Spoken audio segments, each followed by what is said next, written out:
AITA for refusing to let my mom move into my house after she made me choose between her and my husband. I, 30F, have been married to my husband, Jake, 32, for 4 years. We've always had a good relationship, but things have become more strained recently. My mom, 58, has been going through a tough time. She lost her job last year, and her living situation has become unstable. She's been asking me to let her move into my house, and while I want to help her, I feel conflicted. My mom and Jake have never really gotten along. She's always been critical of him, accusing him of being lazy and selfish. Jake has tried to be patient with her, but it's reached a point where he avoids spending time with her. I've tried talking to my mom about her behavior, but she insists that it's just motherly concern and that I shouldn't let Jake's feelings get in the way of family. A few weeks ago, my mom's living situation became more urgent, and she asked again if she could move in with us. I talked it over with Jake, and we agreed that it would be best if she stayed with us temporarily until she got back on her feet. Jake reluctantly agreed, but made it clear that he didn't want her staying for long. I agreed with him. I didn't want to start any fights, but I also didn't want to upset my husband by putting him in a situation he wasn't comfortable with. I told my mom we could let her move in, but she needed to be respectful of the house rules and of Jake. She seemed fine with it, and everything was okay for the first couple of days. However, things started to escalate quickly. My mom made a lot of passive-aggressive comments about Jake, and she would often criticize how we ran our household. She would make little remarks about the way he did dishes, or how he didn't keep things as clean as she thought they should be. It was starting to put a strain on the atmosphere at home. One night, Jake and I were having dinner when my mom made a comment about the way Jake always leaves dirty socks around the house. Jake, who had been holding his tongue for days, snapped. He told my mom that if she had an issue with how we ran things, maybe she should find somewhere else to stay. My mom became upset and accused Jake of being rude to her. She said that I should be prioritizing my family over my husband, and that I shouldn't let him speak to her like that. The situation reached a boiling point a few days later when my mom told me that I had to choose between her and Jake. She said that she could no longer stay in a house where she was treated like an outsider, and that she needed me to either ask Jake to leave or tell her that she couldn't live there anymore. I was completely blindsided by this. I never expected her to put me in this position. I tried to explain to my mom that I couldn't choose between her and my husband. I told her that I loved her and wanted to help, but that Jake was my partner, and I needed to support him too. My mom became furious and accused me of abandoning her. She told me that I was being selfish and that I had no loyalty to my family. She also told me that she was disappointed in me and would never forgive me for making such a choice. I was heartbroken. I had always tried to be there for my mom, but this felt like too much. After a long conversation with Jake, we agreed that it would be best for my mom to move out. We told her that she had to find another place to stay, and she was incredibly upset. She left the next day, and now things are really tense between us. She hasn't spoken to me since, and I've been getting messages from other family members telling me that I'm wrong for choosing Jake over her. They say that family should always come first and that I'm being a bad daughter. I feel terrible about the situation, but at the same time, I don't think I could have done anything differently. I can't sacrifice my marriage for the sake of keeping the peace with my mom. I've tried to balance both, but it's clear that she wasn't willing to compromise, and neither was Jake. So, AITA for refusing to let my mom move back in after she made me choose between her and my husband? If you enjoyed the video, don't forget to leave a like and subscribe to the channel. It helps the content grow and motivates me to create even more awesome videos. Turn on notifications so you don't miss any new uploads. Thanks for your support. AITA for refusing to let my sister's daughter move in with me after her parents kicked her out. I, 31M, have a sister, Jessica, 29F, who has always been the wild one in our family. Growing up, she was always getting into trouble. While I was focused on school and trying to figure out my career path, she was sneaking out of the house, getting into fights, and just generally making things difficult for my parents. But they loved her regardless and tried to support her as best as they could, even though I could tell they were frustrated with her behavior. Eventually, Jessica got pregnant at 19. She had a baby girl, Hannah, 9F, and while the pregnancy was a wake-up call for her in some ways, it didn't stop her from continuing her reckless behavior. She ended up marrying Hannah's dad, Chris, 30M, who wasn't exactly the best influence either.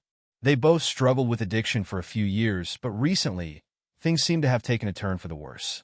I've always been the more stable one in the family, with a decent job, a steady relationship, and no real drama in my life.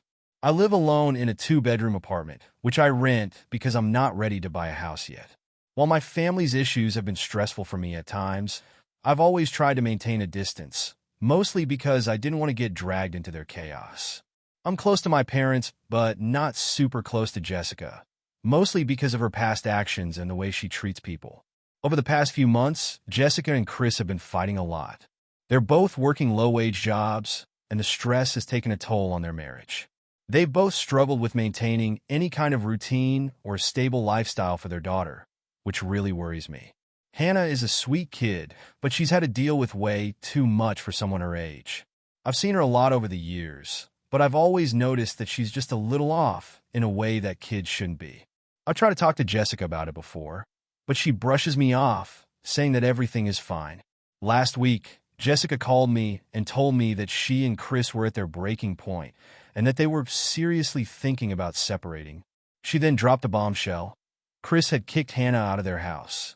Apparently, the argument started over something small, but it escalated when Chris accused Hannah of not respecting the rules in their home. According to Jessica, Hannah was being disrespectful by talking back to him, and Chris, in a fit of anger, told her to leave. Jessica said that she couldn't handle it anymore and told Hannah to pack her things and get out. At first, I thought she was exaggerating, but when I pressed her for details, she insisted it was true. She told me that Hannah was now staying with a friend, but she didn't know how long that would last. Jessica seemed stressed and didn't know what to do, but then she asked me if I would take Hannah in for a while. Now, here's where I might be the asshole. I told Jessica no.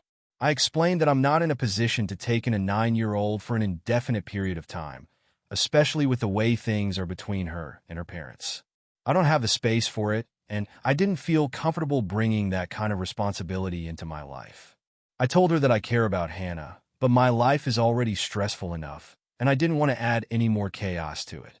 I also pointed out that it wasn't healthy for Hannah to be shuffled between different homes.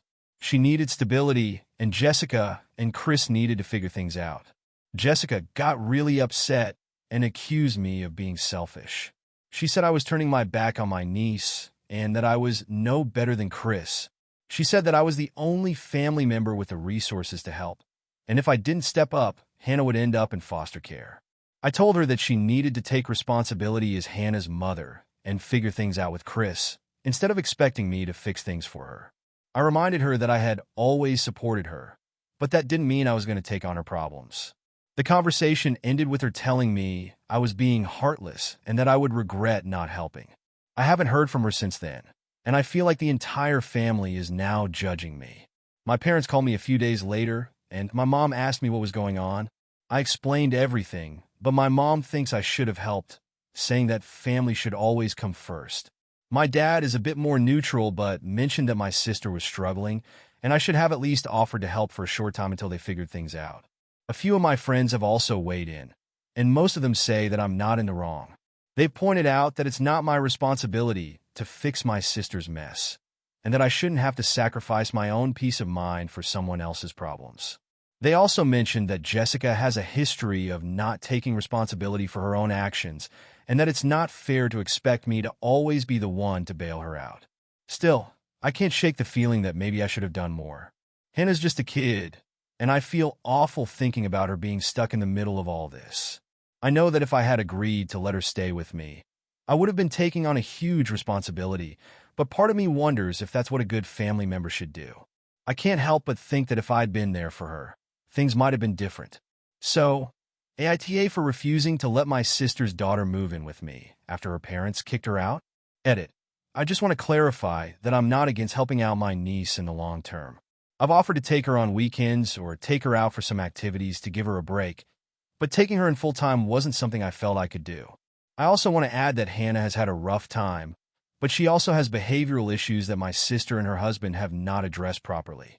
I really care for her, and want her to have a better life, but I don't think it's my job to fix everything. AITA for refusing to move seats on a plane for a mother and her child, even though my husband thought I should have.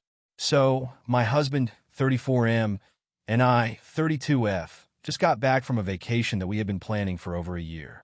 We live in the U.S., and this was our first big international trip since before we had kids. My mom stayed with our 2 little ones, and my husband and I were beyond excited for this getaway. We flew economy, but spent extra money to choose our seats in advance. We specifically picked a window and aisle seat in a row of 3, hoping the middle might stay empty. It didn't, but that was expected. We were on a 12-hour flight, so we wanted to be as comfortable as possible. Enter the mother and child.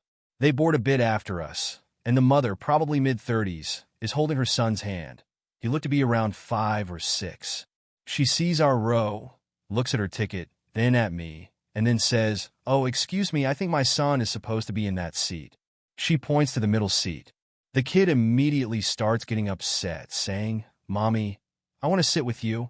And the mother, without hesitation, turns to me and says, "Would you mind switching with me?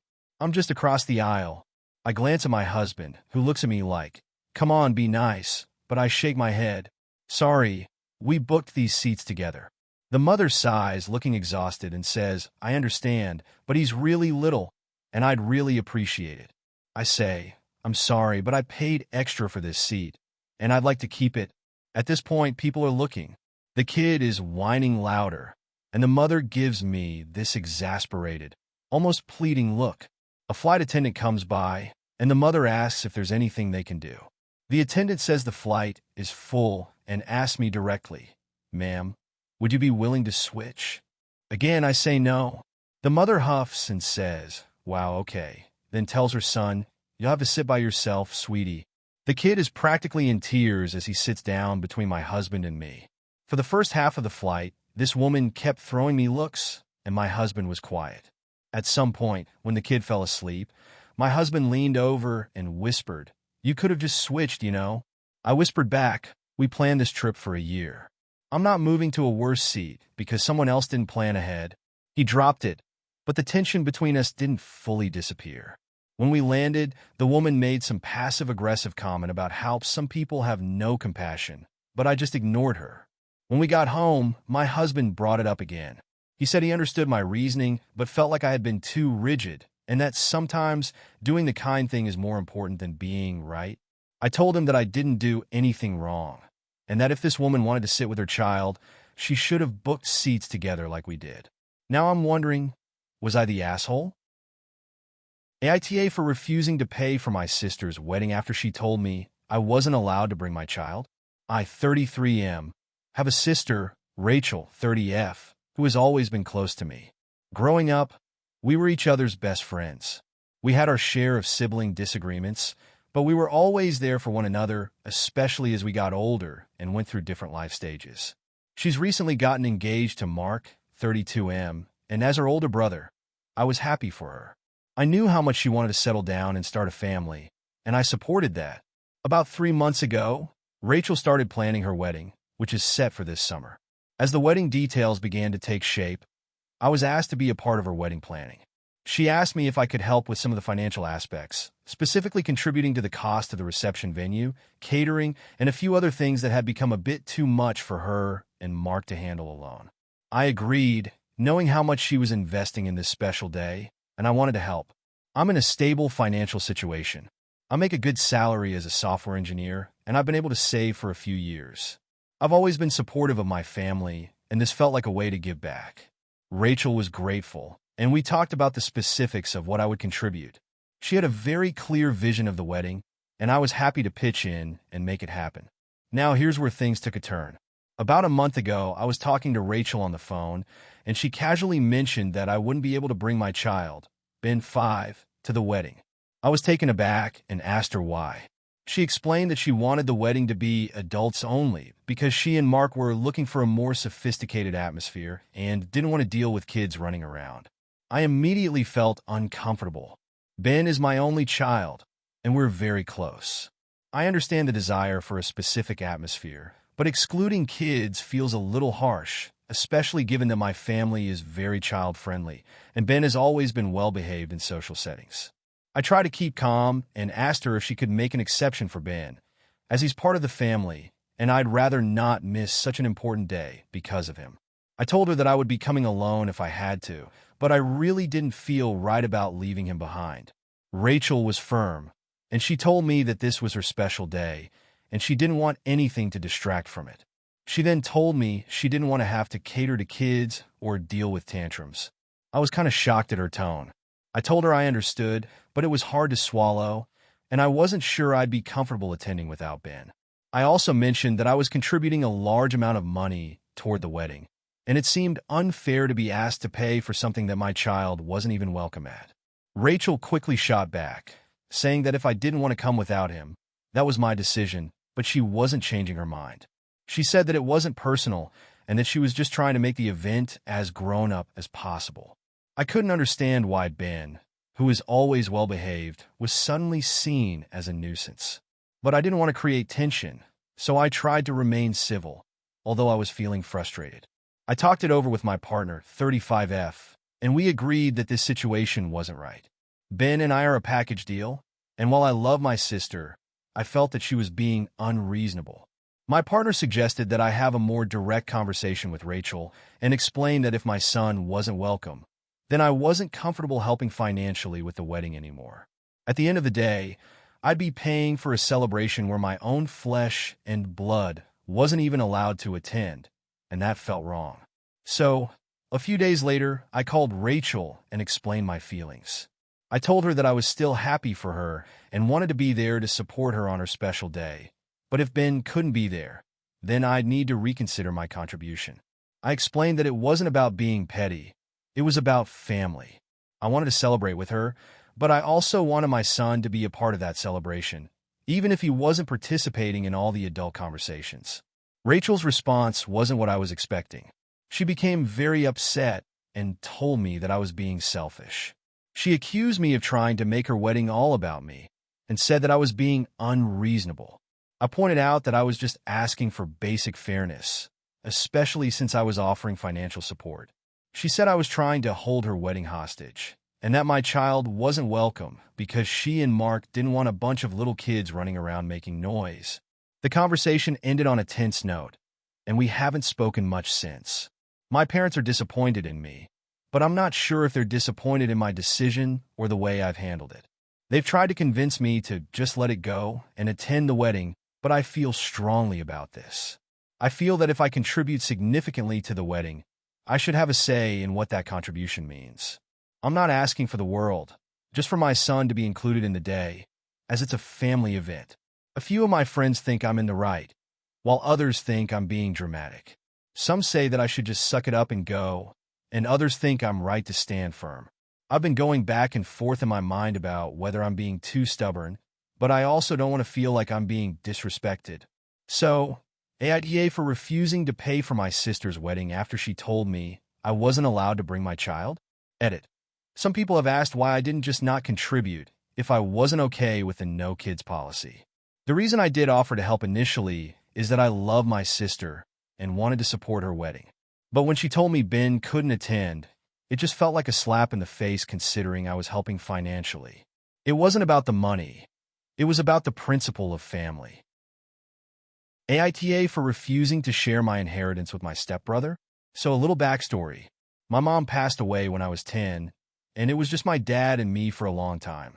When I was 15, my dad remarried my stepmom, Lisa, who had a son, Jake, who was a year younger than me. Jake and I were never super close, but we got along well enough. We were more like roommates than siblings, mostly because Lisa was very insistent that we be treated the same, which, ironically, made us feel more divided. Lisa had this thing where she wanted to pretend we were a real family and push my dad to treat Jake like his own son. I wouldn't have had an issue with this if it weren't for the fact that Lisa never really treated me like her own child. She was always polite, but it was clear she saw me as his kid and Jake as her kid. If there were ever conflicts, she would take Jake's side and my dad in an effort to keep the peace, usually just let it happen. One big example was when my dad saved up to buy me a car for my 16th birthday. Lisa lost her mind over it, saying it wasn't fair because Jake wasn't getting one. My dad argued that he had saved up for it himself, and that Lisa could do the same for Jake if she wanted. But she said that wasn't the point. She pushed so hard that my dad ended up selling the car and splitting the money between me and Jake. I never got another car from him after that. That moment set the tone for the rest of my teenage years. Anything I had, Jake had to have too, even if it wasn't fair. Fast forward to last year. My dad passed away unexpectedly, and it was devastating. However, something that I never knew came to light. My dad had a separate inheritance from my grandfather that was left specifically to me. My grandfather didn't know Lisa or Jake, so when he passed, everything went directly to my dad, with instructions that it would eventually go to me. The money wasn't a massive fortune, but it was a significant amount, enough to give me a real financial safety net. Lisa was furious when she found out. She assumed everything my dad had would be split between me and Jake. But because the inheritance was in a separate account and was never shared property with Lisa, it went straight to me. She argued that it wasn't fair and that my dad would have wanted Jake to have some too. She even got Jake involved, and he kept saying that he had lost a father too and that I was being selfish. I pointed out that he still had his actual father, who was still alive and in his life, though not as financially supportive, while I had lost both my parents now. But Lisa and Jake kept pushing. It escalated when Lisa tried to take legal action to get a share of the inheritance.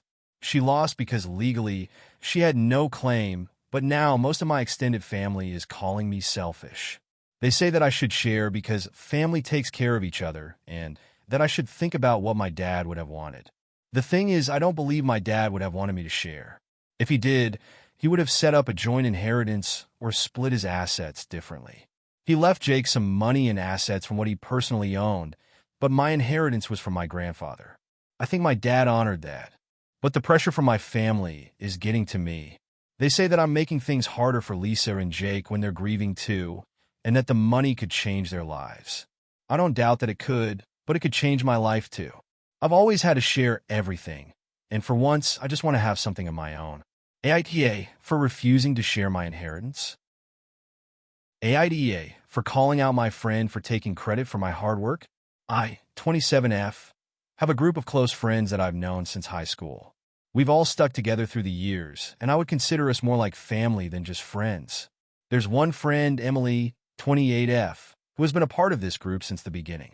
We've had our ups and downs over the years, but I've always had her back, and she's always had mine. At least I thought so. A few months ago, I started a new project at work that I was really excited about. It was a big opportunity, and I knew it had the potential to advance my career. The project was supposed to involve a lot of research, creative thinking, and long hours, but I was up for the challenge. I had been working on it for weeks, staying late at the office, doing extra research at home, and putting in all my effort to make sure it was perfect. I didn't want to tell too many people about the project because I didn't want to jinx it, but naturally, I shared my excitement with my friends. I told them what I was working on, how passionate I was about it, and how much I was hoping it would pay off. Everyone was supportive, but I noticed that Emily started showing a lot of interest in the project. She'd asked me a lot of questions about it, like what angle I was taking, what resources I was using, and how far along I was. At first, I thought she was just being a good friend, genuinely interested in my work. I didn't think much of it. Then, one day, she asked if she could help with the project. She said she had experience in the area and could offer some insight. I thought it would be helpful to have an extra set of eyes, so I agreed, asking her to take a look at some of the research I had gathered. I made it clear that I didn't want her to do anything major, just to give some feedback, and she agreed. After that, things started to get weird. Emily began to insert herself more and more into the project. She started sending me emails with suggestions on how I could improve my work, often sending links to resources I had already used. She would constantly text me with ideas that felt more like demands than helpful advice. I'll admit, I was getting frustrated because, while I appreciated her trying to help, she was taking up so much of my time with unnecessary suggestions. I started pushing back a little, but I didn't want to be rude, so I would just nod along and incorporate a few of her ideas when I could. Eventually, I finished the project, and it was a huge success. The higher-ups were thrilled with my work, and I was praised for the thorough research and creative approach I'd taken. I was given a bonus and the chance to lead another project. It was everything I had hoped for. I felt proud of what I'd accomplished and the effort I'd put in. A week after I received the praise for the project, Emily invited me out for drinks. We were having a good time, catching up and talking about life. At one point, she brought up the project. "I'm so proud of you," she said. "I'm really glad I could help you with it. It was amazing to see how it all came together, especially with the advice I gave you." My stomach dropped. "What do you mean?" I asked, trying to play it cool. She smiled, clearly feeling proud of herself. "You know, all those suggestions I gave you really helped. I'm so glad you took my advice. I told you the project would be a hit." I couldn't believe what I was hearing. My jaw was clenched and my mind started racing. Did she just take credit for my hard work? The project had been entirely mine. Sure, she gave some advice, but the research, the ideas, and the effort that went into it were all me. She had barely done anything except offer her opinions, which I didn't even fully incorporate into the final product. I couldn't let this slide. I calmly replied, "Emily, I appreciate that you wanted to help, but you know I did most of the work on this, right? I'm the one who stayed up late, did the research, and made all the creative decisions. You didn't really contribute in any significant way. I just took a couple of your ideas and worked them in, but the project was mine." She looked taken aback for a moment, but then she laughed like I was joking. "Come on, don't be modest. You know I helped, and I'm glad you finally saw that my advice was valuable." I felt my blood boiling. "No, Emily. I'm serious. I did the hard work, not you. I'm happy to have your support, but this is my accomplishment, not a shared one. I don't appreciate you trying to take credit for something you didn't do." The mood shifted instantly. She stared at me, her expression going cold. "Wow," she said, her voice flat. "You really don't know how to take a compliment, do you? I was just trying to be supportive. You should be thanking me for my input." I shook my head. "I'm not going to thank you for taking credit for my work. It's one thing to offer advice, but it's another to act like you did the heavy lifting when you didn't." She huffed and took a sip of her drink, clearly annoyed. "I'm just trying to be a good friend, but I guess I was wrong. Maybe I should stop helping you with anything in the future." I didn't say anything else. We finished our drinks, and I left shortly after. Since that conversation, things have been tense between us. She's been distant, and whenever we talk, it feels forced. She's also been telling our friends that I flipped out on her for no reason and that I'm being unreasonable. Some of our mutual friends have sided with her, saying I should have been more gracious and accepted her praise. Others agree with me, saying she overstepped by taking credit for something that wasn't hers. I've been second-guessing myself ever since. I know I was upset, but I still feel like I had every right to defend my hard work. I don't want to lose her as a friend, but I can't just let her take credit for something I worked so hard on. So, AITA for calling out my friend for taking credit for my hard work. AITA for refusing to let my friend bring her kids to my adults-only birthday party. I-30F recently planned my birthday party, which was supposed to be a fun, relaxing night out with my friends. I wanted it to be a special celebration with just the adults. We've been through a lot over the past couple of years, and I thought it would be nice to finally have a party where we could all unwind, drink, and catch up without worrying about babysitters or kids running around. I specifically made it an adults-only event to make sure everyone could relax without interruptions. I sent out the invitations well in advance and made it clear that I'd be happy to see my friends, but no kids would be allowed. The guest list included people I've known for years, and some of them have children. Most of them had no issue with the adults-only rule. A few even thanked me for creating an opportunity for a kid-free night. However, one of my closest friends, Claire, 32F, had a problem with this. Claire has 2 kids, Ava, 5, and Max, 3. She and I have been friends since college, and we've always been pretty close, but we've had a few bumps in the road since she became a mom. She's a great mom, but she has a tendency to make everything about her kids, even in situations where it's not appropriate. A lot of our mutual friends have noticed this, but they don't say anything, and I usually let it slide. I love her, but she's never been the best at respecting boundaries, especially when it comes to her children. A week before the party, Claire texted me and asked if it would be okay for her to bring her kids. I told her that I had planned the party to be adults only because I wanted everyone to be able to relax, and I really needed a night away from kids and family responsibilities. I even added that it wasn't personal, just that I had decided to make this birthday a break from the usual family-oriented events we all go to. Claire didn't respond right away, but the next day, she texted again, saying she couldn't find a sitter for her kids and asking if she could bring them. I told her again that the party was for adults only, and I would prefer if she didn't bring her kids. I made it clear that I understood it was tough to find a sitter, but this was an event where I really needed to set some boundaries. At this point, Claire started getting more insistent. She said things like, "I really don't feel comfortable leaving them with anyone else, and I can't be away from them for the whole evening." I suggested that she might want to reconsider coming if she couldn't find a sitter, but I still kept the line about no kids at the party. I also said I would love to hang out with her separately another time if she couldn't make it. A couple of days before the party, Claire got upset and told me that I was being unreasonable. She said, "I get that you want a night off from kids, but I don't think it's fair that you're asking me to choose between my kids and our friendship. It's just one night, and they'll be fine. I don't want to miss out on your celebration just because of this." She also mentioned that a few of the other friends were planning to bring their kids, which I found out wasn't true after checking with everyone else. I was taken aback by her response. I never expected her to react like this, especially after I had explained my reasoning multiple times. I reiterated that this was an adults-only party, and while I understood her concerns, I had made this decision for a reason. I also told her that I had been looking forward to a kid-free event where we could just hang out, have some drinks, and relax without the chaos of children. I reminded her that I had made it clear from the beginning that it would be adults only, and it was really important to me to have a night like that. Claire didn't take this well. She accused me of not understanding what it's like to be a mom, and she said I was being selfish for not making an exception for her.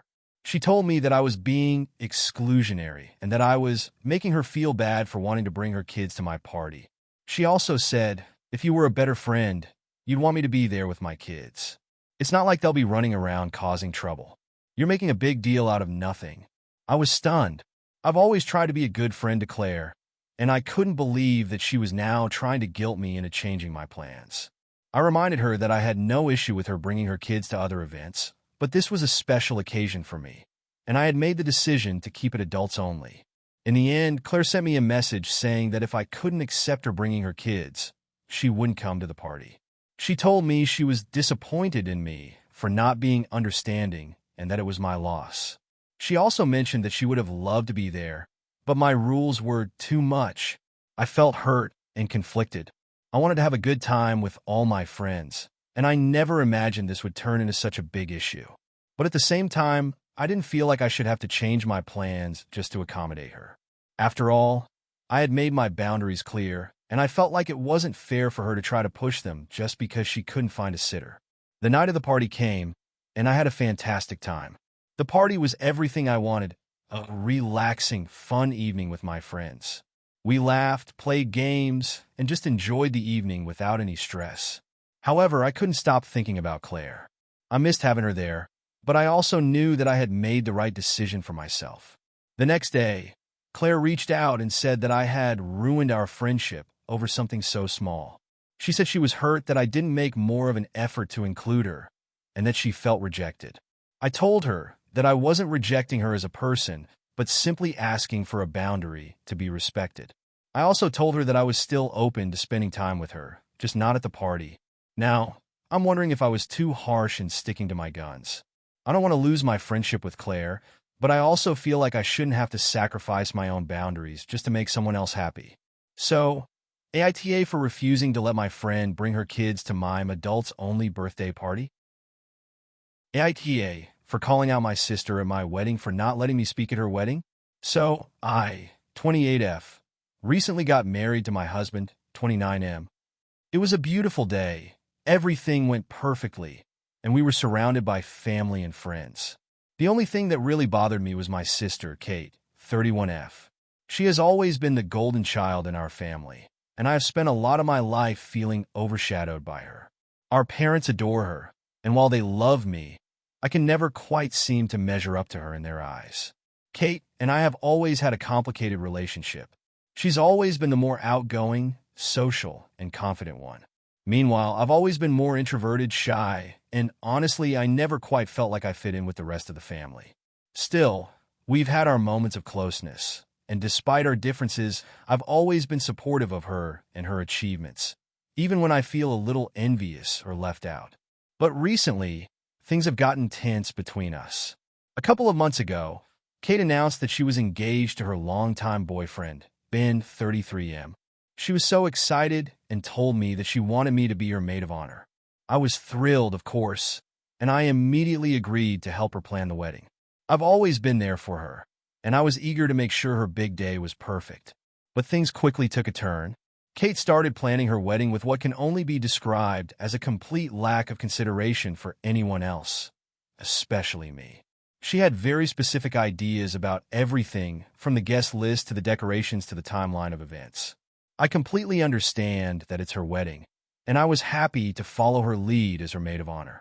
However, it became clear that she wanted everything to revolve around her, and only her.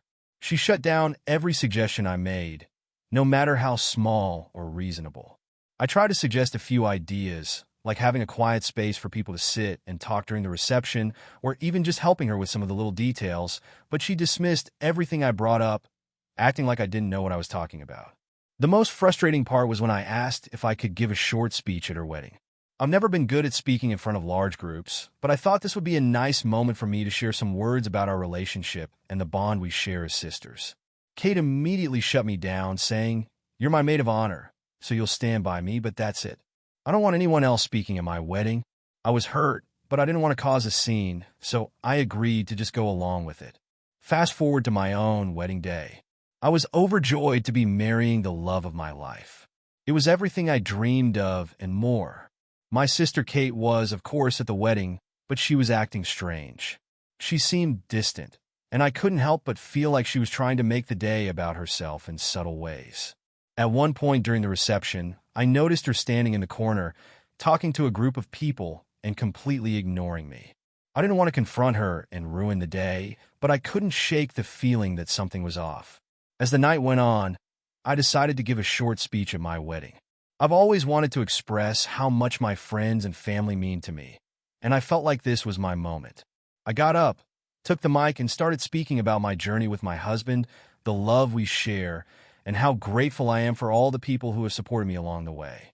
As I was speaking, I noticed that Kate was standing off to the side, glaring at me. It was hard to ignore the look on her face, and I started to feel self-conscious. I tried to shake it off and continue, but then she walked up to me, cut me off, and grabbed the microphone from my hand. "Enough," she said loudly, drawing the attention of everyone in the room. "This is my wedding day, and I'm not going to let you steal the spotlight from me." She looked around at the guests, as if expecting them to agree with her. I've been waiting for this day my whole life, and I'm not going to let anyone overshadow me. I was completely shocked. My heart dropped into my stomach as she stood there, holding the mic, and I could feel the tension in the room. I had no idea what to say or do. Everyone was just staring, and I felt humiliated. I had never seen Kate act this way, especially at a time that was supposed to be about celebration. After a long, awkward pause, I took a deep breath and tried to keep my composure. "Kate," I said, my voice shaky, "this isn't about you. It's about celebrating our love and the people who are here to support us. You have your day, and this is mine. If you can't respect that, then I'm done." The room fell silent. My husband looked uncomfortable, and some of the guests were whispering to each other. Kate's face turned bright red with anger, and she stormed off, muttering under her breath. I didn't care anymore. I handed the mic back to my best friend, who stepped in to finish my speech for me, and we continued the celebration.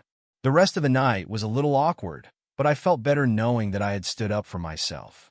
The fallout from the incident has been huge. Our parents have been calling me nonstop, saying that I was completely out of line and that I ruined Kate's wedding. They believe that I should have just let her have the spotlight, and that it wasn't my place to make a scene.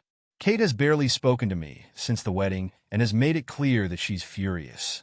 She's even accused me of intentionally trying to overshadow her wedding day because I was jealous of her. My friends and other family members have been divided. Some think I was in the right, that I had every right to stand up for myself, while others believe I should have just swallowed my pride and let Kate have her moment. Honestly, I'm still struggling with how everything played out. I feel like I didn't do anything wrong, but at the same time, I never wanted to hurt my sister. So, AITA for calling out my sister at my wedding for not letting me speak at hers. AITA for kicking my sister and her kids out after they trashed my house. So, here's the deal. I, 32M, own my own home. It's nothing fancy, but I work my ass off to afford it. I bought it 5 years ago after saving for nearly a decade.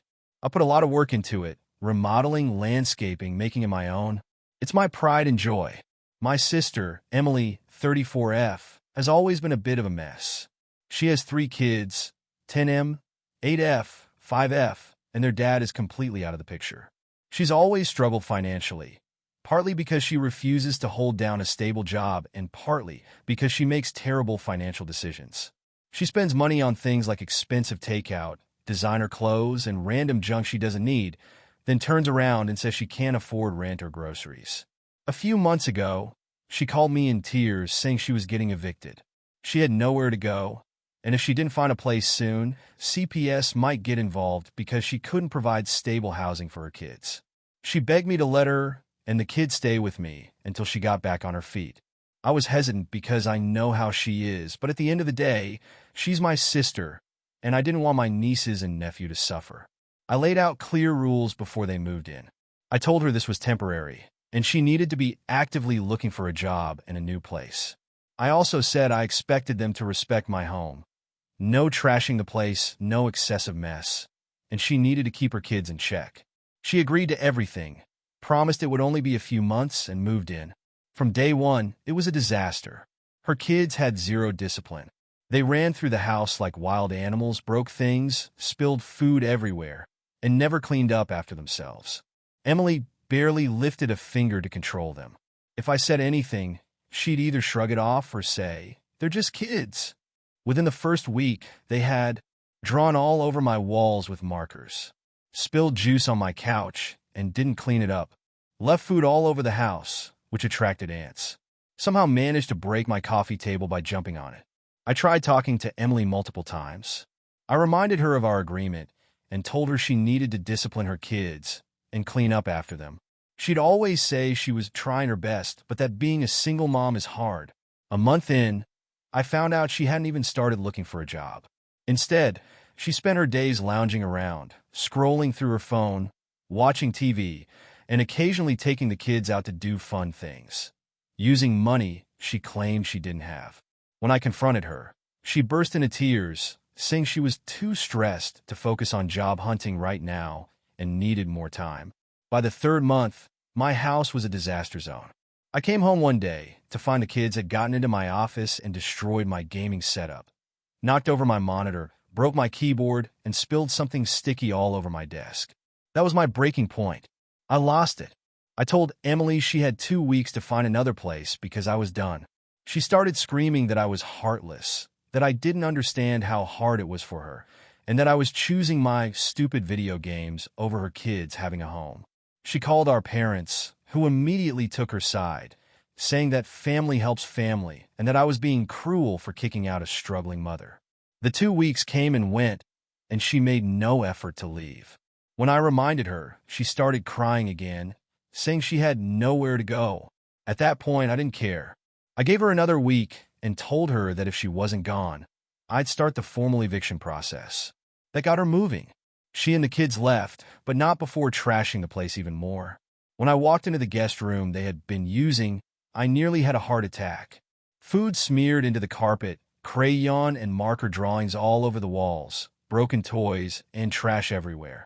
And, worst of all, something that smelled like urine in the corner. The bathroom was just as bad, clogged toilet, toothpaste smeared all over the sink, and God knows what all over the bathtub. It took me weeks to get my house back to normal. Meanwhile, my parents and some extended family members keep calling me an AH, saying I turned my back on my own sister when she needed me most. They think I should have let her stay longer and that I was too harsh by expecting a single mom to keep the house clean. I feel guilty because I know her kids are innocent in all of this, and I never wanted them to be homeless. But at the same time, I refuse to let my home be destroyed just because my sister refuses to take responsibility for her life. AITA for kicking her out? Hey friends, If you enjoy this content, don't forget to like the video and share your thoughts in the comments. We really want to know what you like and what could be improved. What do you think of the video? Are there any topics you'd like to see in future videos? Your feedback really helps us get better. Thanks for being with us. AITA for refusing to let my parents move into my house after they sold theirs to retire early. I, 33M, bought my house 5 years ago. It was a huge milestone for me because I worked my ass off to afford it.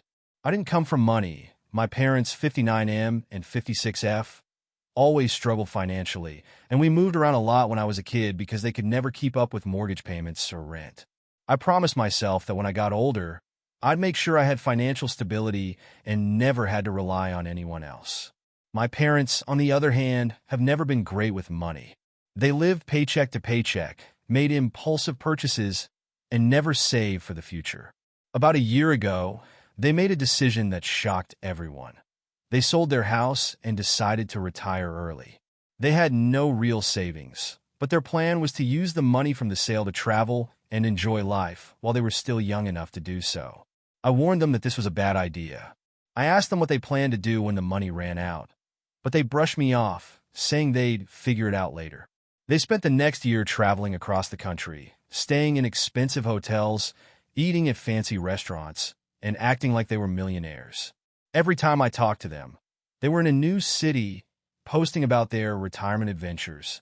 They even bought a brand new SUV with cash, despite me suggesting they hold on to as much money as possible. Well, guess what? The money ran out. A few weeks ago, they called me in a panic, saying they had almost nothing left and nowhere to go.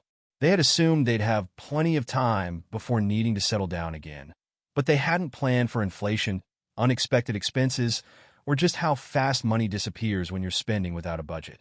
Then they dropped the bombshell. They expected to move in with me. Not asked, expected. They told me that since I had a house and lived alone, it just made sense for them to come stay with me for a while. They framed it as a temporary arrangement, but I know them. Once they're in, they won't leave.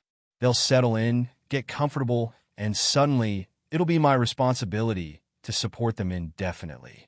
I told them no. I said I love them, but I refused to let them move in after they wasted all their money on vacations and luxuries. I pointed out that I had warned them this would happen, and they ignored me. They started crying, saying they never thought their own son would turn his back on them. They accused me of being selfish and ungrateful, reminding me that they raised me and that it's my turn to take care of them. I told them that I would help them look for affordable housing options, even assist with a security deposit for a rental, but I was not letting them live with me. That only made things worse. They said they didn't want to live in a crappy apartment and that staying with me was the best solution. When I still refused, they called my extended family to guilt-trip me. Now I have relatives blowing up my phone, telling me that family takes care of each other and that I'm cruel for letting my parents struggle when I have the means to help. They keep saying my parents are too old to start over and that I should just let them stay since I have the space. But I don't want roommates, especially not irresponsible ones who don't respect boundaries and have no plan for the future. I worked hard to build my life, and I refuse to sacrifice my stability because they made bad choices. AITA for refusing to let my parents move in after they wasted their money. AITA for refusing to take care of my nephew when my sister demands it, even though I have my own responsibilities. I, 27F, have been living on my own for a few years now. I have a full-time job that I really enjoy, and I've worked hard to make sure I have a balanced life. I'm the type of person who values my free time, and I try to make the most of it, whether that means spending time with friends, going to the gym, or simply relaxing at home. My sister, Karen, 33F, has a 7-year-old son, my nephew Liam. Karen is a single mom, and while she's a good mom, she often relies on me to help with Liam, especially when she's having a rough time at work or needs a break. I've always been happy to help her when I can, but recently, things have gotten a little out of hand. A couple of months ago, Karen asked if I could start picking up Liam from school a few times a week. She explained that her work schedule was changing and she couldn't always be there to pick him up. At first, I was fine with it. I don't mind picking him up a few days a week, and I figured it was a good way to help out. However, over time, the requests have gotten more frequent. Now, she wants me to pick him up every single day take him to after-school activities, and sometimes even watch him for hours until she's off work. At first, I agreed to help because I love spending time with Liam, and I know how hard it is to be a single parent. But as time went on, I began to feel overwhelmed. I have my own commitments and a busy schedule, and while I enjoy hanging out with my nephew, I didn't sign up to be his primary caretaker. I didn't want to say anything because I didn't want to disappoint Karen, but I started feeling more and more like I was being taken advantage of. Things really started to spiral when Karen asked me to watch Liam for the whole weekend. She said she had a work event out of town and needed someone to watch him. I was taken aback. I told her that I had plans that weekend and that I wasn't able to help out.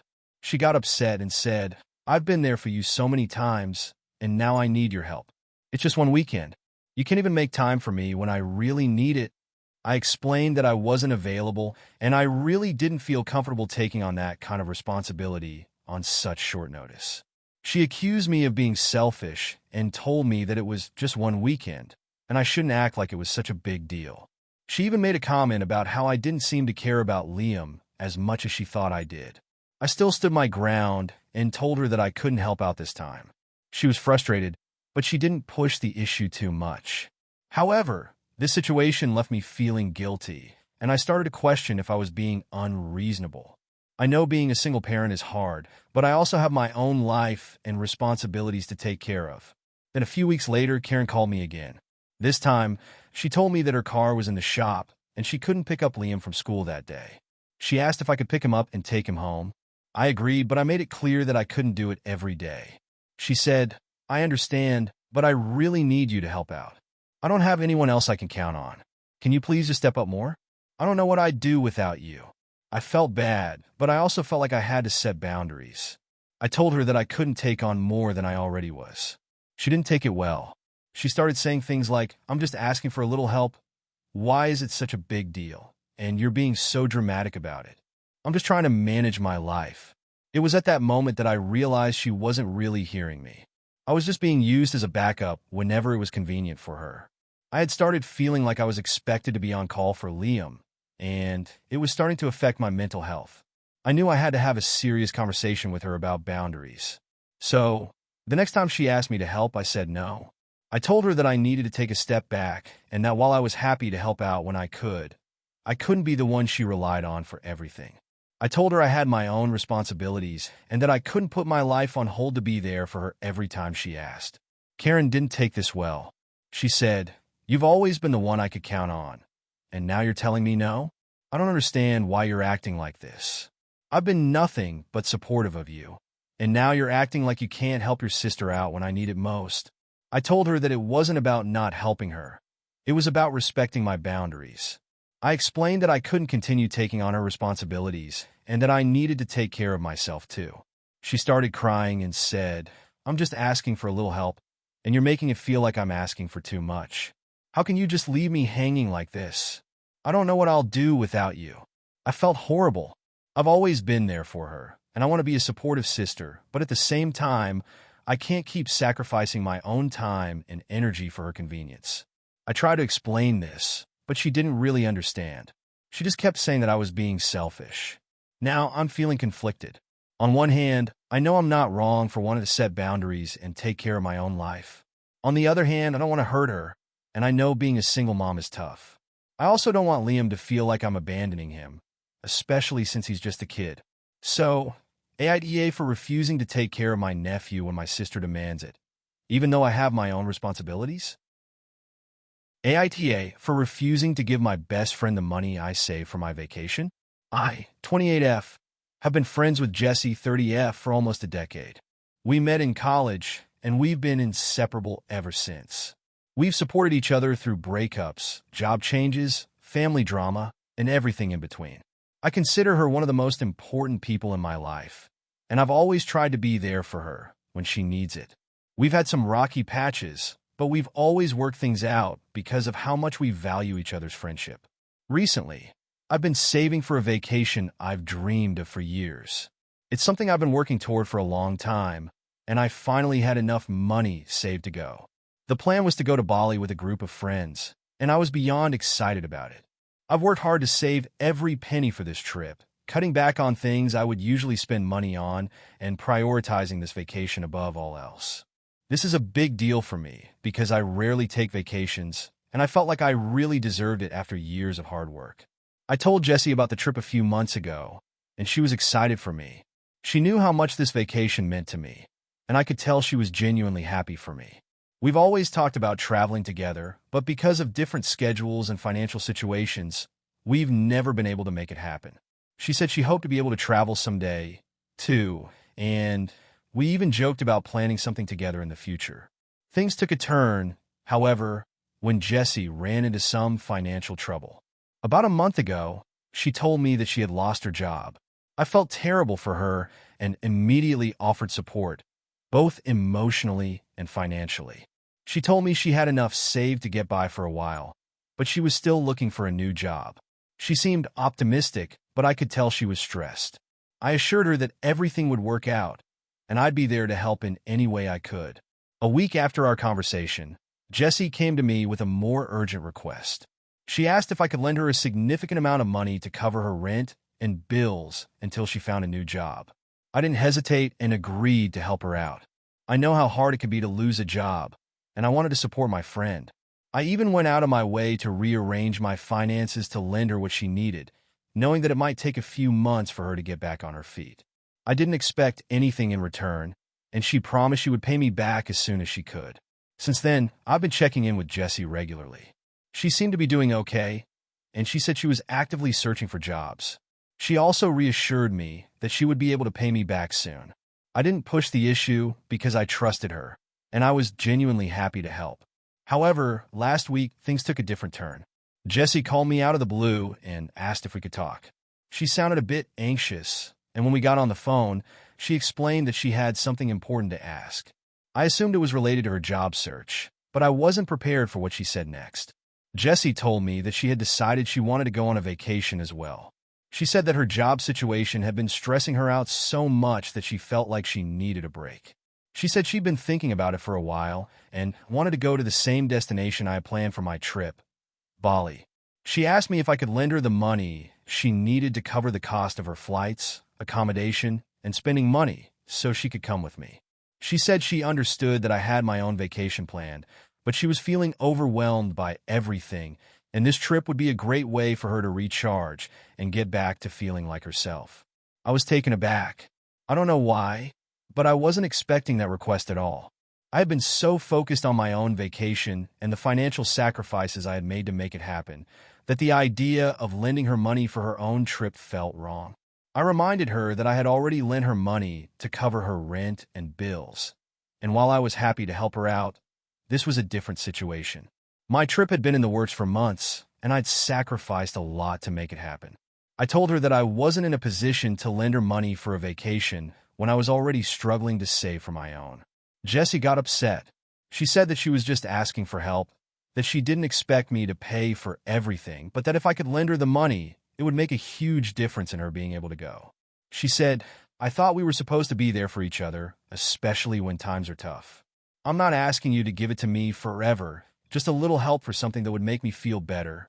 I explained that I understood how she felt, but I needed to prioritize my own plans.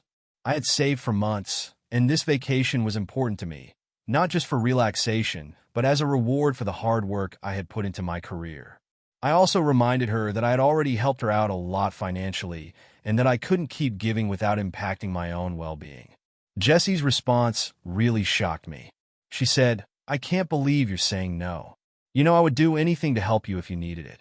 I've always been there for you. And this is how you repay me? You're being really selfish." That hit me hard. I've always been there for Jessie, supporting her through breakups, family issues, and personal struggles. I've always considered her my best friend, and I thought she understood the sacrifices I'd made to save for this vacation. I didn't expect her to turn on me like this. The conversation ended with her saying, "I guess you really don't care about me that much if you're not willing to help me when I need it. I thought we were closer than this." Now, I'm feeling torn. I've been ruminating over our conversation for days. On one hand, I want to help my friend. I know how much she's struggling, and I hate seeing her upset.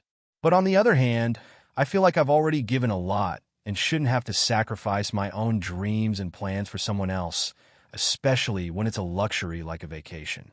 So, AITA for refusing to give my best friend the money I saved for my vacation. AITA for telling my friend I'm not attending her birthday party after she made fun of my job. I, 27F, have a close-knit group of friends, and I've always been the one to organize gatherings, celebrate milestones, and just keep the group together. One of my friends, Jess, 28F, is someone I've known since college, and we've always gotten along well. However, recently things have been a bit off between us. I work as a freelance writer, mostly doing content writing for websites, blogs, and social media. It's not the highest-paying job in the world, but it allows me to work from home, set my own hours, and avoid a traditional office job. I've been doing this for about 3 years now, and while the money can be inconsistent, I'm content with it. It's a lifestyle I've built for myself, and I enjoy the freedom it offers. I live comfortably, but I'm by no means wealthy. I don't live in a fancy house or drive an expensive car, but I'm happy with what I've achieved so far. Jess, on the other hand, works in corporate marketing and has always had a more traditional career path. She makes a good salary, has a steady job with benefits, and likes to make sure everyone knows how successful she is. She's always been supportive of me in a way, but in recent months, I've started feeling like she looks down on my job. She often makes little comments about it, like how it must be nice to have such a flexible job, or it must be great to not have to worry about working a real 9 to 5.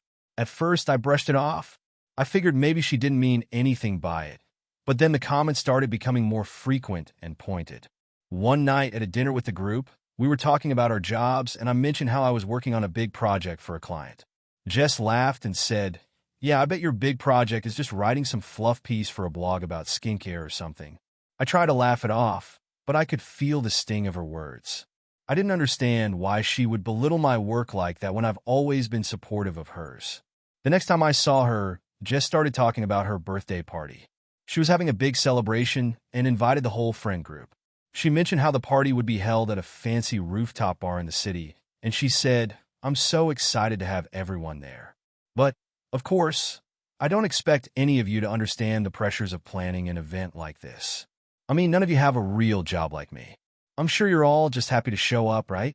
The comment felt like a slap in the face. It wasn't just about the party. It was her consistent pattern of making me feel inferior for choosing a non-traditional career. I'd had enough. I went home that night and started thinking about whether or not I even wanted to go to her birthday anymore. The more I thought about it, the more upset I got. It wasn't just one comment. It was this ongoing attitude she had toward my job and the way she'd belittle me every time we talked about work. So, I made the decision not to attend her birthday party. I thought about it for a while and knew I had to stand up for myself. I texted her the next day and said, "Hey Jess, I won't be able to make it to your party. I've been thinking about some of the things you've said recently, and I just don't feel comfortable being around people who make me feel small. I know you probably don't mean to, but the comments about my job have been hurtful, and I just need some space from it." She responded almost immediately with a bunch of question marks, and then called me. I didn't pick up, but she left a voicemail saying, "What the hell is wrong with you? Are you seriously not coming to my party over a couple of jokes? You've always been so chill, and now you're acting like this is some big thing. I'm not trying to belittle you, but if you can't take a joke, I don't know what to tell you." I didn't reply right away.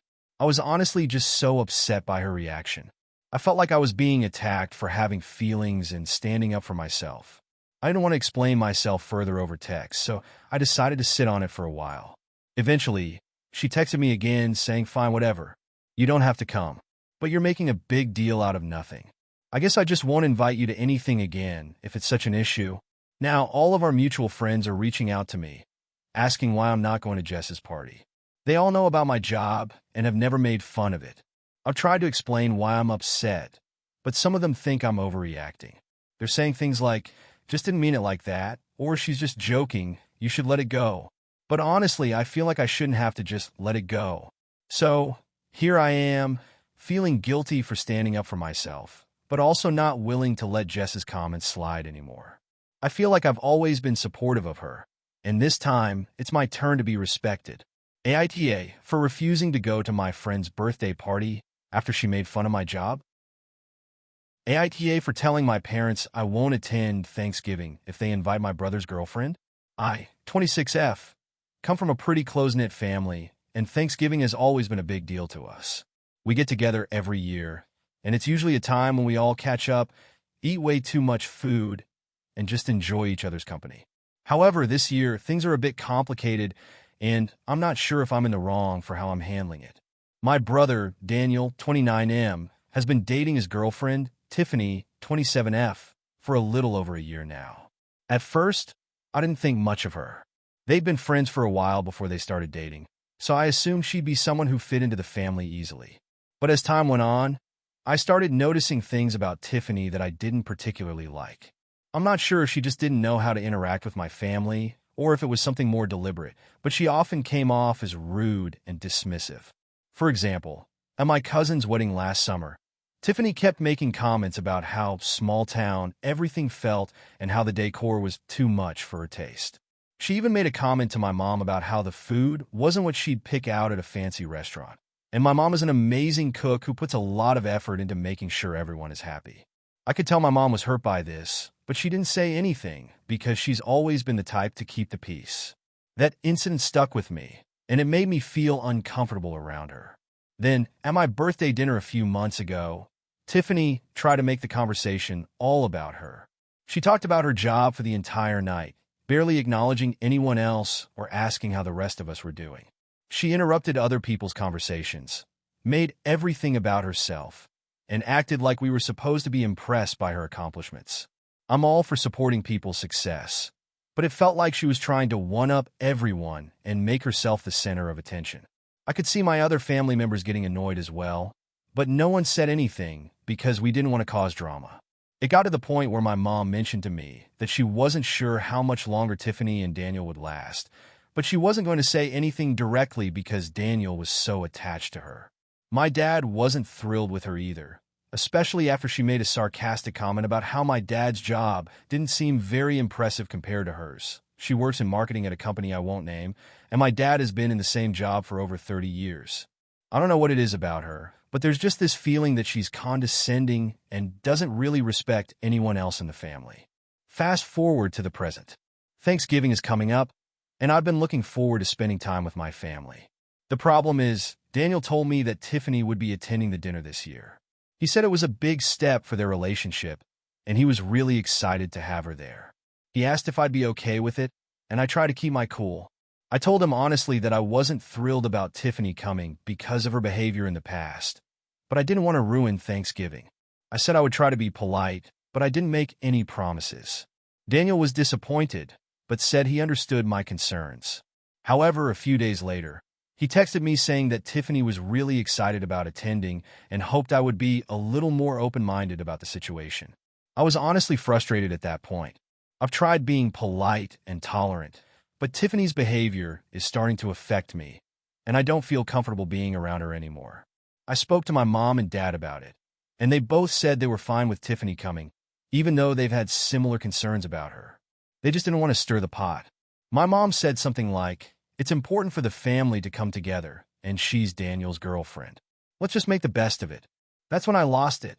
I told my parents that if Tiffany was coming, I wouldn't attend Thanksgiving this year. They were shocked and upset. My mom said I was being childish and that I should just suck it up for one day, but I really felt like I couldn't do it. I've already been tolerating her presence at family gatherings, and I don't think it's too much to ask for a day where I don't feel uncomfortable. I told them that I wasn't willing to pretend everything was fine when Tiffany continues to be rude and condescending. I didn't want to make everyone uncomfortable, but I felt like my feelings were being ignored. Now, my parents are upset with me, and Daniel is angry as well. He says I'm being unreasonable and that I'm making things awkward for everyone. He keeps telling me that I'm not being fair to Tiffany, that she deserves a chance to be part of the family, and that I need to grow up. I get it. I know it's important for Tiffany to feel welcomed, but I've been trying for a while to make her feel included, and nothing's working. I don't think it's fair for me to spend the entire holiday feeling uncomfortable just for the sake of family peace. I'm still not sure if I'm being too harsh. I know my family wants to avoid conflict, but at what point do I stop putting up with someone's bad behavior just for the sake of maintaining the peace? I feel like my feelings have been brushed aside for too long, and it's taking a toll on me. On the other hand, I do understand that Daniel is really invested in his relationship with Tiffany, and I don't want to cause a huge rift. I just feel like my parents are enabling her behavior because they don't want to cause any drama.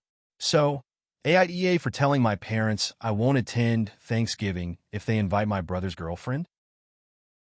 AITA for telling my friend that I don't want to be her bridesmaid because I don't like her fiancé? I, 28F, have been best friends with Kelly, 27F, since high school. We've been through a lot together, from school drama to relationships and even family struggles. Over the years, I've always considered her one of the most important people in my life. So when she got engaged to her boyfriend, Greg, 29M, last year, I was happy for her, or at least I wanted to be. The issue is I don't really like Greg. I've tried to make it work for Kelly's sake. I've attended family gatherings, holiday dinners, and even a few weekend trips with them, but every time I've interacted with Greg, I've felt more and more uncomfortable. He's not a bad guy, per se, but there's just something about him that rubs me the wrong way.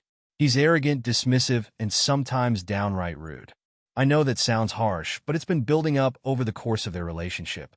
For example, Greg often interrupts Kelly when she's talking, and it's almost like he tries to overshadow her.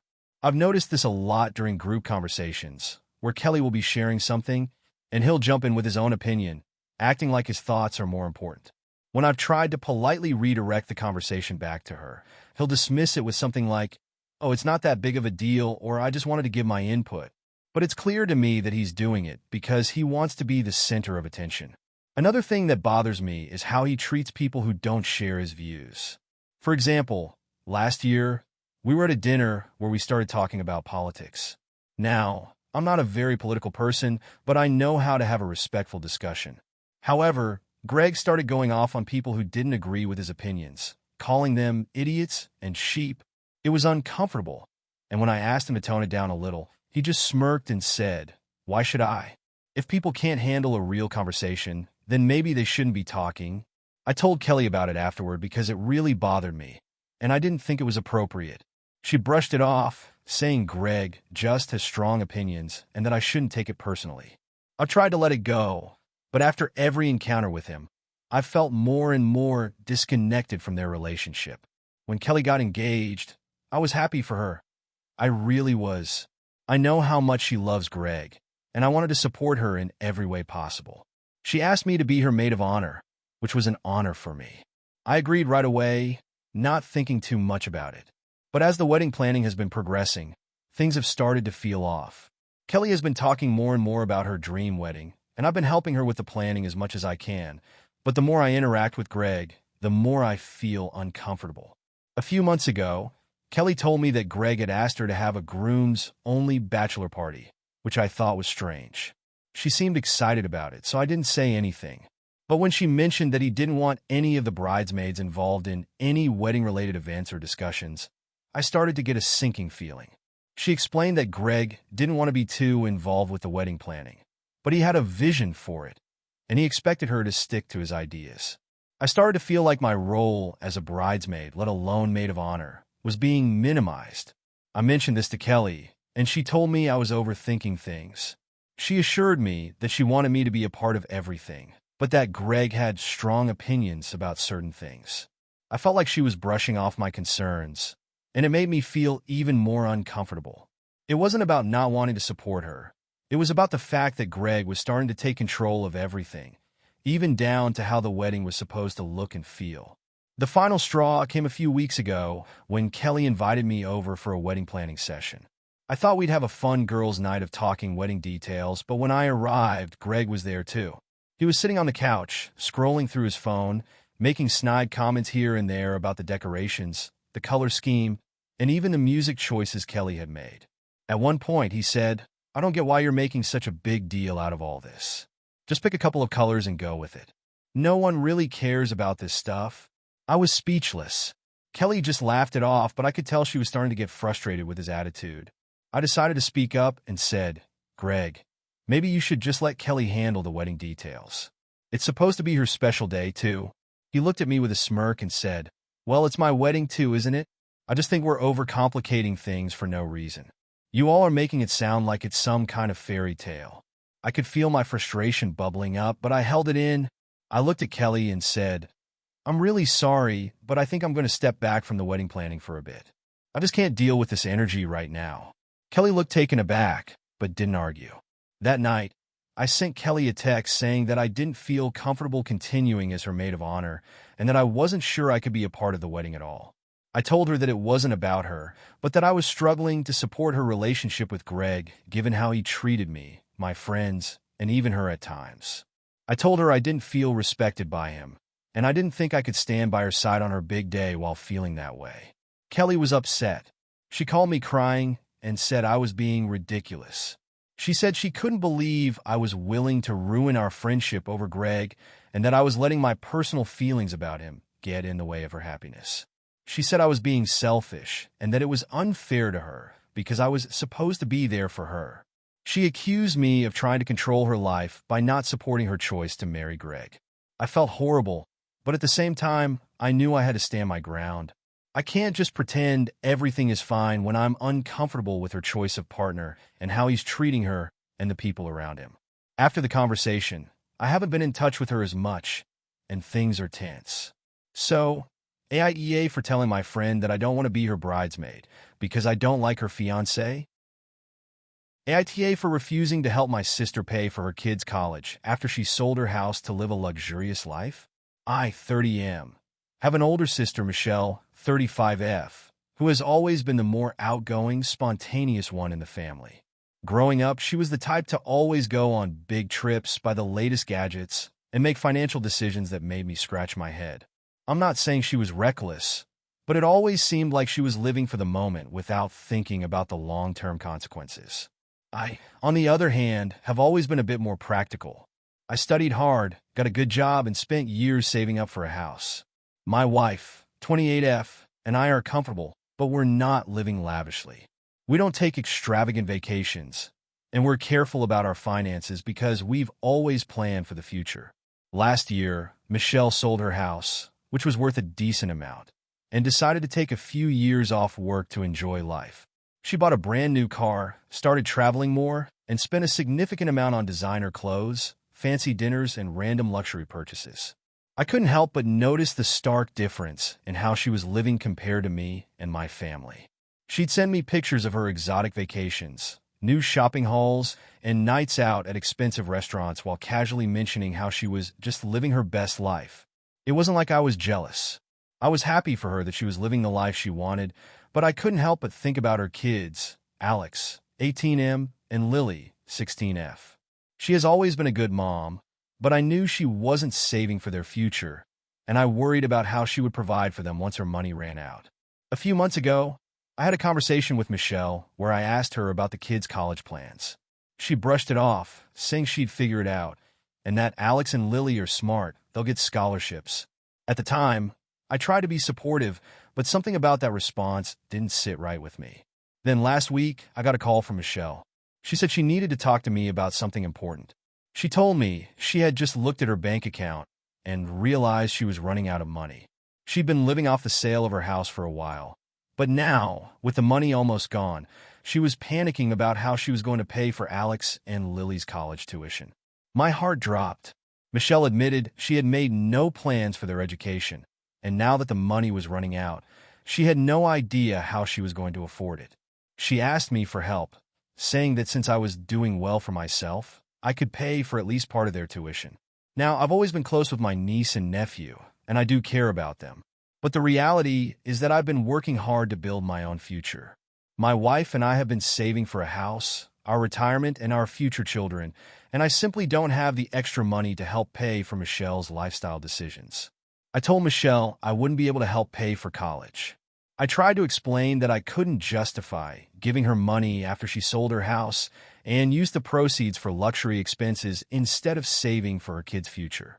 I reminded her that I had always planned ahead for my family's well-being, and I felt she had made irresponsible choices with her finances. Michelle didn't take it well. She accused me of being judgmental and said I was acting like I was better than her. She called me selfish and told me that I should help out my own family when they need it. I tried to remain calm, but I couldn't help but feel hurt by her accusations. I've always supported her, even when she made choices I didn't agree with. But now, when she's facing the consequences of her actions, she expected me to step in and fix things.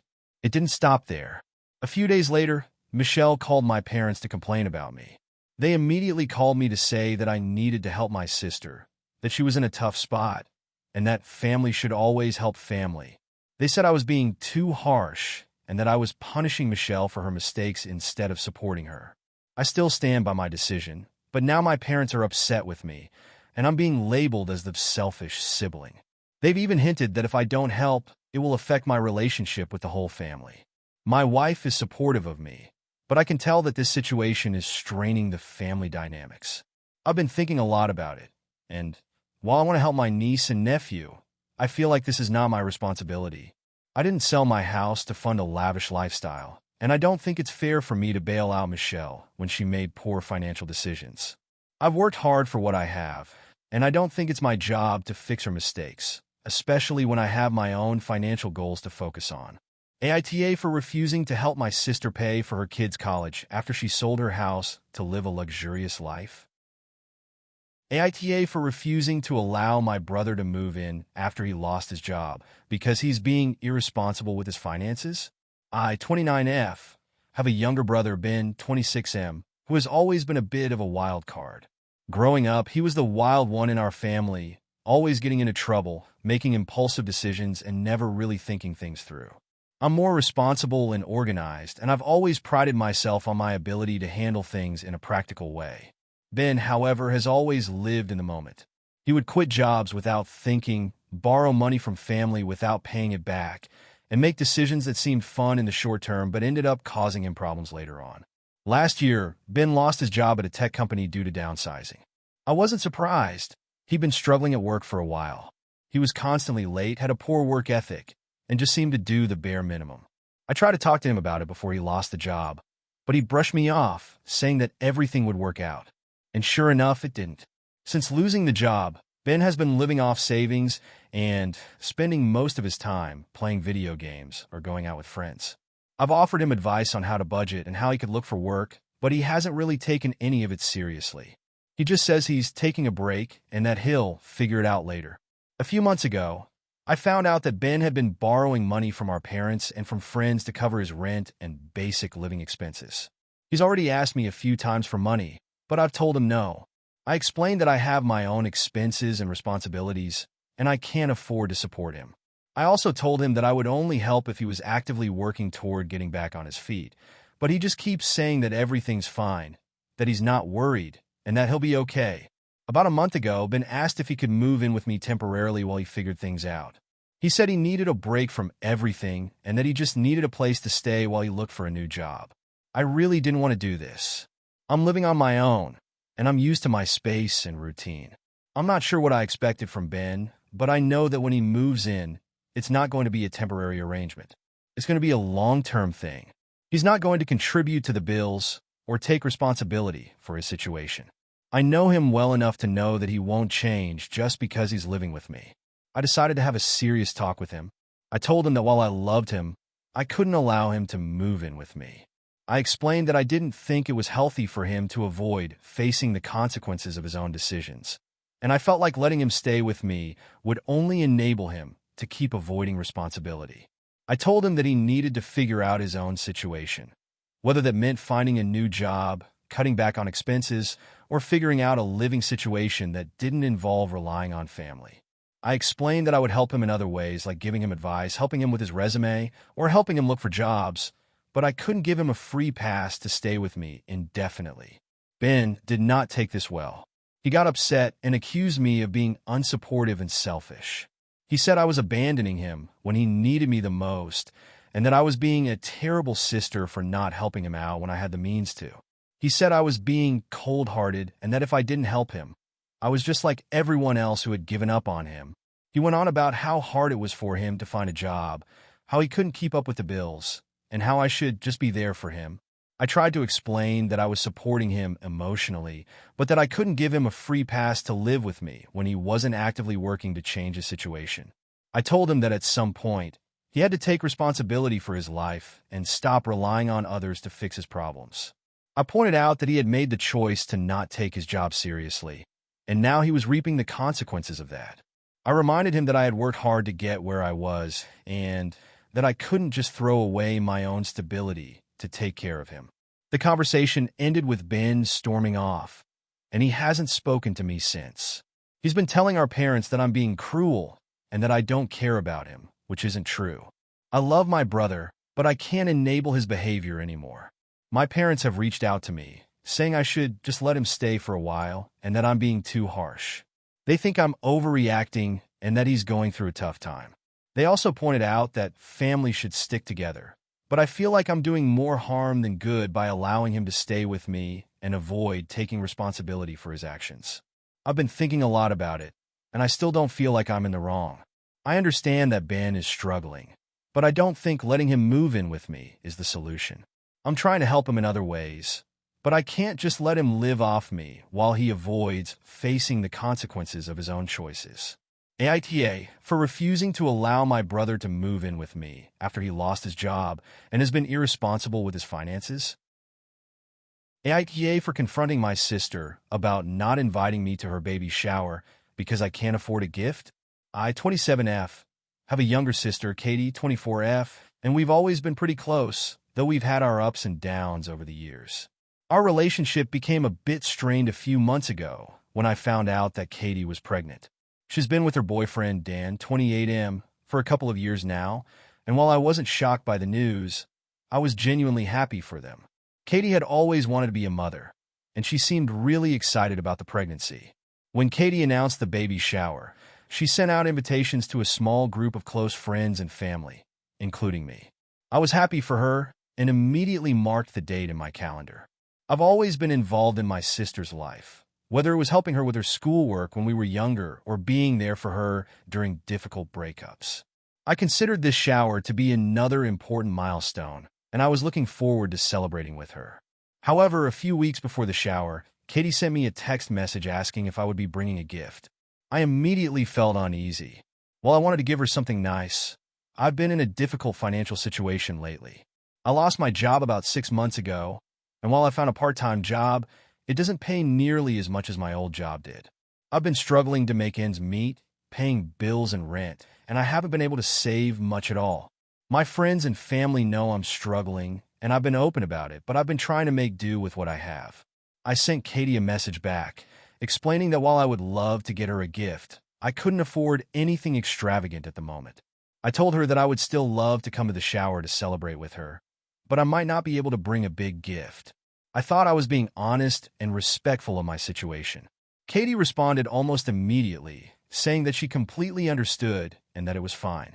She told me she didn't want me to feel pressured, and that just being there was enough. I appreciated her response, and for a while, I felt like the situation was handled. I was relieved that I could still attend and support her without feeling like I was disappointing her. However, a week later, Katie sent me a more detailed message, saying she had made a registry for the baby shower, which included some items that ranged from high-end baby gear to cheaper options. She mentioned that everyone who came to the shower would be expected to contribute something from the registry, no matter how small, because the baby needs all the stuff. I felt uncomfortable again.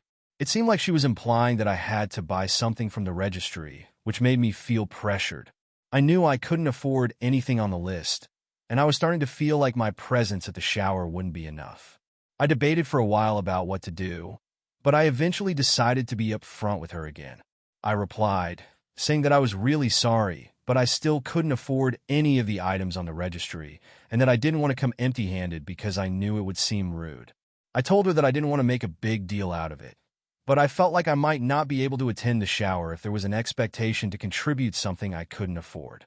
I said that if she wanted me to come, just to be there for her, that was fine, but I didn't want to come if I was going to be the only one without a gift. Katie's response hit me like a ton of bricks. She said that if I couldn't afford a gift, then it might be better if I didn't attend the shower. She told me that it was really important for everyone to contribute to the celebration, and that it was expected that guests would at least bring something from the registry, no matter how small. She even mentioned that she was disappointed that I didn't make the effort to save for the shower like other people did. I was stunned. I couldn't believe my sister, of all people, was essentially telling me that I wasn't welcome unless I could contribute financially. I tried to explain again that I didn't have the money, and it wasn't that I didn't care about her or her baby. I told her that I just wanted to be there for her in whatever way I could, even if it meant not bringing a gift. I reminded her that I'd always been there for her in the past, but she wasn't hearing it.